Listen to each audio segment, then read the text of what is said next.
De verdad, muchísimas gracias por la invitación. Me siento muy honrada de estar aquí contigo y saber que tú eres un seguidor. De verdad, qué Sí. compromiso. Pero muchas gracias.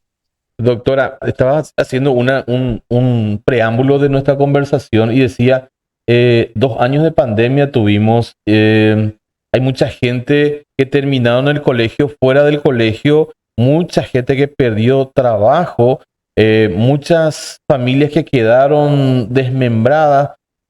¿Cómo seguir después de la pandemia, en esta cuestión que hoy es preocupante, la salud mental?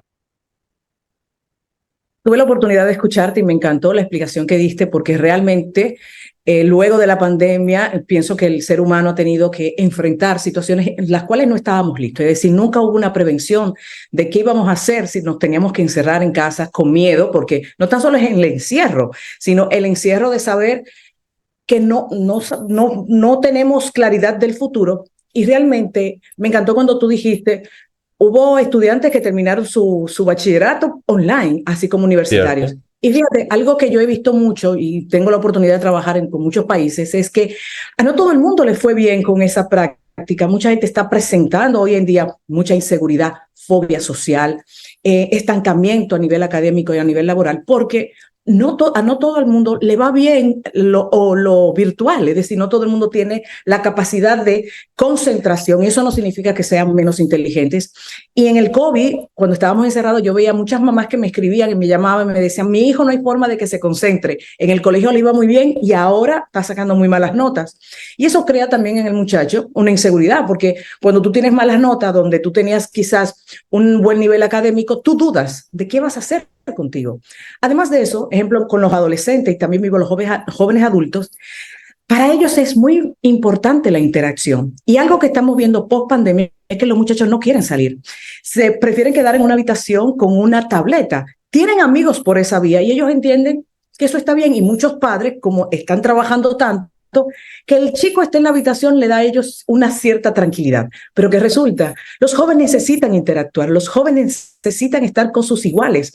Y eso ha traído un brote muy grande de fobia social, que era, Sí. claro, un tipo de ansiedad que veíamos antes, pero no con la magnitud que estamos viendo hoy en día.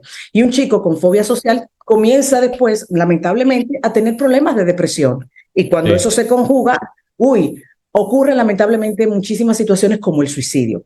Ahora bien, en el adulto, dijiste algo que también me interesó mucho, que fue el tema de la pérdida. En la pandemia no tan solo tuvimos pérdida, sino que tuvimos la pérdida y no pudimos despedirnos de nuestro ser querido, Sí, porque la sí, política, el sí, protocolo era el entierro va y ustedes no pueden ni siquiera ver a su ser querido. Y no te imaginas lo sí, importante que es para el cerebro hacer el ritual. ¿Por qué es importante hacer el ritual? Porque tu cerebro va aceptando que ya esa persona no va a estar contigo. Hay países donde personas me dicen, yo no sé dónde está enterrado mi ser querido. Y eso te deja una duda, eso te deja una angustia.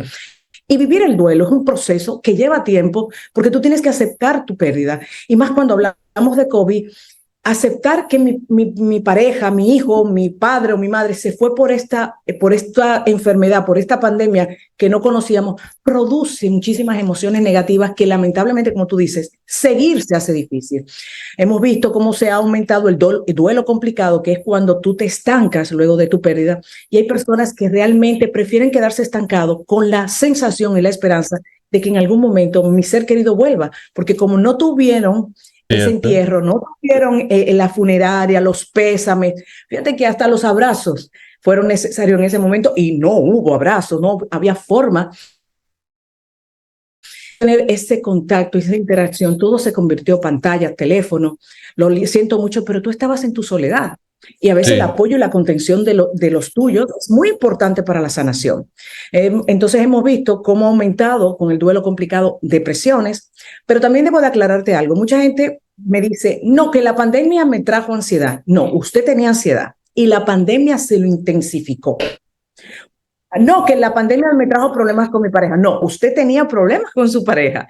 Y al estar encerrado, usted lamentablemente no supo manejar la situación porque antes quizá utilizaba el trabajo, las salidas, las actividades sociales para no encarar las situaciones. Por eso muchas parejas se fueron a pique y otras siguieron normal, sin ninguna situación.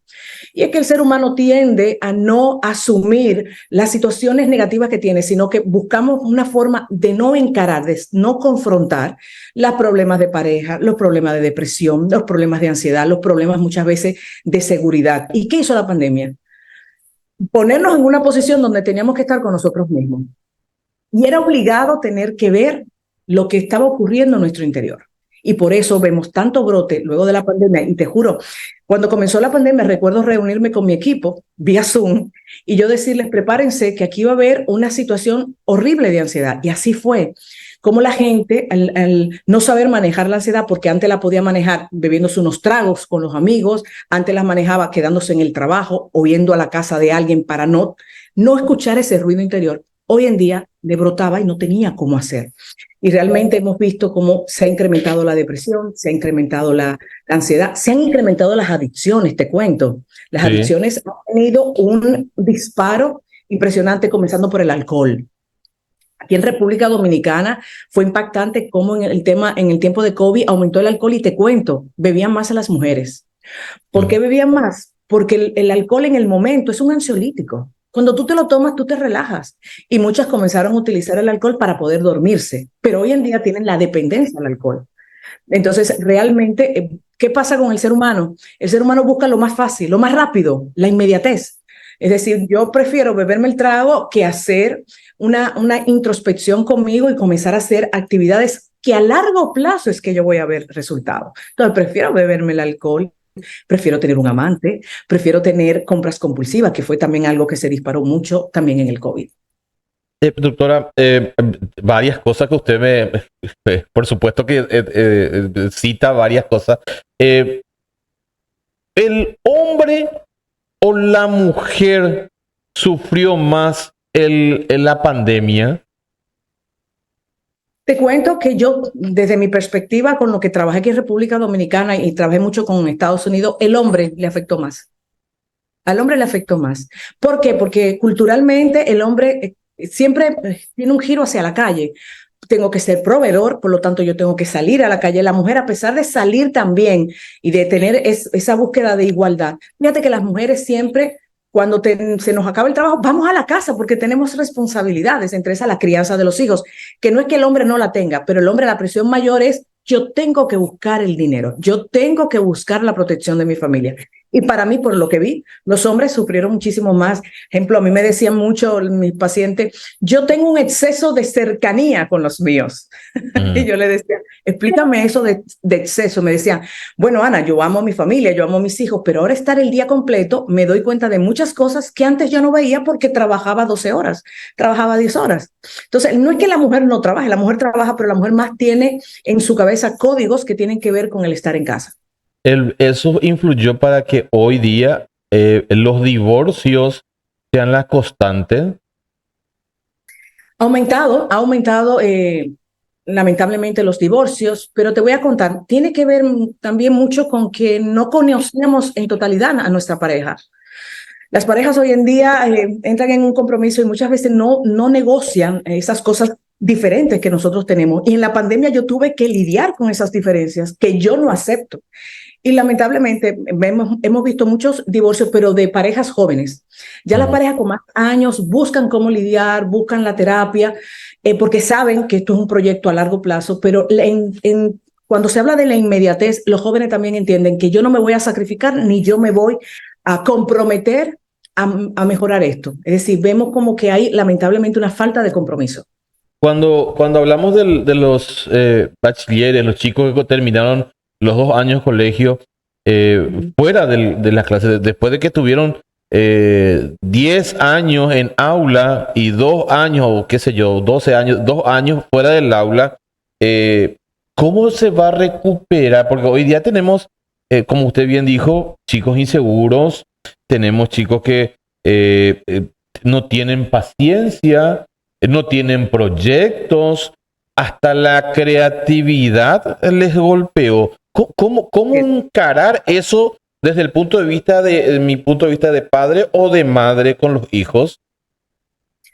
Nosotros en el centro recibimos mucho esa situación y lo primero que yo le digo a los padres es que la crianza es una actividad de mucho sacrificio y compromiso de parte de los padres. Por ende, yo les digo, ustedes tienen que involucrarse, no es traerme solamente al muchacho, ven porque yo quiero que él ahora tenga. No, no, no, es que los padres son los que se tienen que involucrar y muchas veces seguir haciendo sacrificios. Yo sé que estamos cansados, yo sé que muchas veces no tenemos ni siquiera nosotros los padres la paciencia para lidiar con ellos, pero la crianza es así. Y muchas veces lo que ocurre es que el chico, es verdad, terminó los 2 años, pero no se siente hoy, que no sabe ni siquiera qué va a hacer. ¿Y qué se tienen que hacer los padres? Los padres, en vez de atacar, en vez de quejarse, lo que deben es sentarse y a escuchar. Primero a escuchar.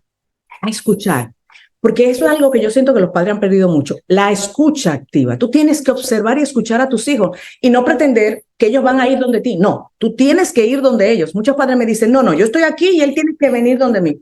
Papá, eso no funciona. Eso funciona con los pequeñitos que dependen de ti, pero un adolescente no va a ir donde ti. Entonces, tener la oportunidad de conversar con ellos, tener la oportunidad que ellos te hablen de sus miedos, que ellos te digan, es que yo ahora no sé cómo encarar la universidad, es que yo no sé lo que yo quiero hacer, porque te cuento que hemos visto como un incremento en esto también. No sé lo que quiero hacer, quiero ser influencer, quiero ser TikToker, porque se pasaron todo el tiempo en esos 2 años haciendo eso. Sí. Viendo a personas ganar mucho dinero y es como los padres le tienen que decir, no le quites la ilusión de ser influencer. Lo que tú tienes que llevarlo a que para ser un buen influencer tú tienes que tener contenido, tú tienes que ser un buen profesional. Porque lamentablemente esto es otra situación. Hoy en día los muchachos no quieren estudiar porque quieren el dinero fácil. ¿Cómo es el dinero fácil? Haciendo view para monetizar. Entonces, como yo le digo a los papás, tú tienes que conocer ese mundo. Tú no me puedes saltar con que en tu época eso no existía. Es que tu época es la de ahora. Y tú ahora tienes que entender eso para que tu muchacho hable y tú hablen el mismo idioma y tú lo puedas ayudar a encontrar el camino. Ejemplo, muchos padres en la terapia yo lo he podido encasillar donde yo le digo, mira, llévatelo a trabajar contigo o si ya te dijo que lo que le gustaba era un poco la ingeniería y el sistema, si tienes algún amigo donde tu hijo pueda ir, aunque sea a hacer una pasantía, para ver si realmente eso le gusta. Entonces, eso ayuda, pero los padres se tienen que involucrar. Pero, doctora, clarísimo eso que los padres somos los responsables, pero también somos los padres los responsables de traer el alimento, pagar el cuidado de salud, pagar el cuidado. ¿En qué momento el padre se sienta a hablar? ¿Cuáles son los momentos que tenemos que estar con los hijos, los momentos más importantes que debemos estar con los hijos? Sabes, muchos padres me hacen esta pregunta y es que están equivocados, entienden como que hay que sacar el mega espacio para hablar con nuestros hijos. A veces solo hecho de tú montarte en el carro, no poner música ni la noticia, sino escucharlo a él. Escuchar lo que él dice, lo que él piensa de la vida, lo que él piensa de la sociedad, de la política, escucharlo. Entonces yo a veces le digo a los papás, es que no es que hay que buscar horas interminables en el día, porque están manejando, ejemplo, familias que almuerzan juntos, no utilizar en ese momento el celular, familias que solamente se ven, ejemplo, en la noche, bueno, de la noche es 5 minutos, entrar a su habitación, acostarte en la cama o sentarte, mirar a su alrededor. Las habitaciones hablan mucho de cómo un muchacho está anímicamente. Preguntarle cómo está, cómo te sientes. A pesar de nuestro cansancio, cuando el sábado en la noche él nos dice que quiere juntarse con unos amigos, llevarlos a la casa. Aunque sepamos que va a dejar el sucio y que van a dejar la desorganización, pero para poder entender su mundo, entender quiénes son sus amigos, cómo piensa. Entonces, ese sacrificio no es tan grande porque es cuando tú estás en interacción en tu casa. Quizás vas a dejar de ver la noticia, no vas a sentarte a ver el juego de pelota, de basquetbol o lo que sea, la hora completa, pero es que él sienta que mi papá está ahí, mi mamá está ahí y yo puedo ir a confiarle lo que me está pasando. Doctora, ya casi al final le pregunto, las charlas que usted suele dar que tienen que ver mucho con las relaciones sexuales, la pandemia también dejó dos cosas. Una, la relación que ya no es como en nuestra época, que se cuidaba hasta lo último, era lo último que venía, sino ahora es lo primero por las redes sociales. Y segundo, ¿tuvo influencia la pandemia en la relación de pareja o de amante, lo que sea, en la relación sexual misma? ¿Cómo se enfrenta luego de la pandemia? Te cuento que la respuesta sexual, masculina como femenina, se ve muy afectada por situaciones como la ansiedad, situaciones como la depresión. Entonces, lamentablemente, muchas personas comenzaron a presentar disfunciones sexuales, pero no era porque había una situación con su pareja, era porque estaba manejando altos niveles de ansiedad por la pandemia. Es decir, ese miedo que generó la pandemia disparó la ansiedad en muchísimas personas, como la depresión, y eso, ¿dónde se reflejó? En la cama. Y mucha gente me decía, es que a mí me gusta mi pareja. Yo amo a mi pareja, pero no tengo erección. O la mujer me decía, no tengo deseo. Y es que muchas veces entendemos que eso que nos pasa tiene que ver con el otro. No, tiene que ver con nosotros primero. También hay personas que por el mismo nivel de sofoque, porque la ansiedad te lleva a sentir sofoque, la primera persona que lo siente es tu pareja. ¿Por qué tu pareja? Porque la pareja es la persona más cercana que tú vas a tener. Entonces, cuando hablamos de sofoque, tú quieres distancia, tú quieres como que te dejen tranquilo, no quiero que me hablen, dame mi espacio. Muchas parejas no saben manejar esto, no saben lidiar con esto porque lo ven como que el otro no quiere estar conmigo. No, el otro lo que está lidiando es con un alto nivel de ansiedad y lamentablemente se refleja con un sofoque que lo vives tú y también los muchachos, los hijos. Entonces, realmente eso, las parejas siempre, el primer síntoma es la cama. Hay parejas que no lo sintieron, hay parejas que vivieron una sexualidad buenísima, tuvieron relaciones donde quizás no se cuidaron y hasta embarazo vino, pero realmente muchas relaciones, y te digo porque yo tuve una demanda de trabajo, me decían, he dejado de tener orgasmo, estoy reseca, no sé, pero si mi pareja me busca lo hacemos, pero yo no pienso nunca en eso.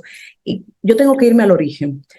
Siempre en la respuesta sexual hay un origen, que no necesariamente sea tu pareja. Hay veces que es tu pareja, como ejemplo me encontré con muchas mujeres que me decían, es que ahora con la pandemia descubrí que tiene a alguien.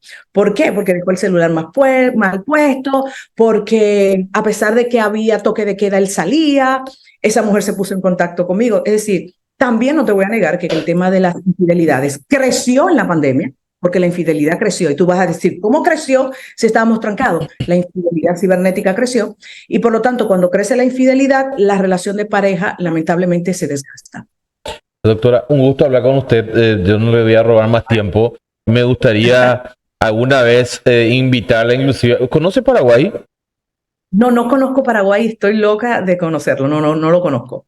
Ah, bueno, entonces vamos a organizar algo para Paraguay porque sería fabuloso tenerle acá en una conversación con muchas personas para saber un poco más, utilizar más su conocimiento. ¿Dónde son los lugares donde va más usted a dar conferencias?